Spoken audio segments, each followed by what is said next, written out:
In-numru ta' liċenzji għal kumpaniji li operaw fis-settur tal-gaming f'pajjiżna żdied b'25%. Dan jirriżulta mir-rapport tal-Awtorita tal-logħob u l-lotteriji dwar ir-riżultati għall-ewwel sitt xhur ta' din is-sena. Dan ifisser li fl-ewwel sitt xhur ta' din is-sena l-Awtorità ħarġet 400 liċenzja u dan in-numru mistenni jiżdied. Dan meta s-sena li għaddiet ingħataw 321 liċenzja. Żdiedu wkoll in-numru ta' dawn it-tip ta' kumpaniji reġistrati f'pajjiżna, 258 kumpanija reġistrata, iż-żieda kienet ta' 17%. Hemm diversi fatturi li waslu għal dan ir-riżultat fosthom it-tnaqqis tal-burokrazija u s-servizz tal-customer care. Sar ukoll iż-żmien tal-ipproċessar tal-liċenzji minn 5 xhur tan niżel għal medja ta' xahrejn u nofs. Pajjiżna huwa wieħed mill-akbar ġurisdizzjonijiet fid-dinja fl-industrija tal-gaming.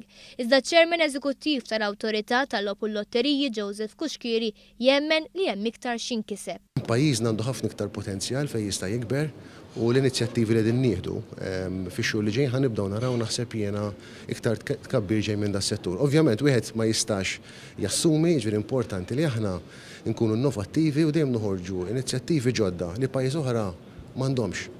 Is-Segretarju Parlamentari Jose Herrera tkellem dwar kif dan kollu jista' jissarraf f'impjiegi, madankollu fisser kif 77% tal-kumpaniji barranin ma jsibux biżżejjed ħaddiema Maltin li għandhom il-ħiliet meħtieġa f'din l-industrija. Biex tineleb din l-isfida, Herrera ħabbar li din is-sena se titwaqqaf Gaming Academy.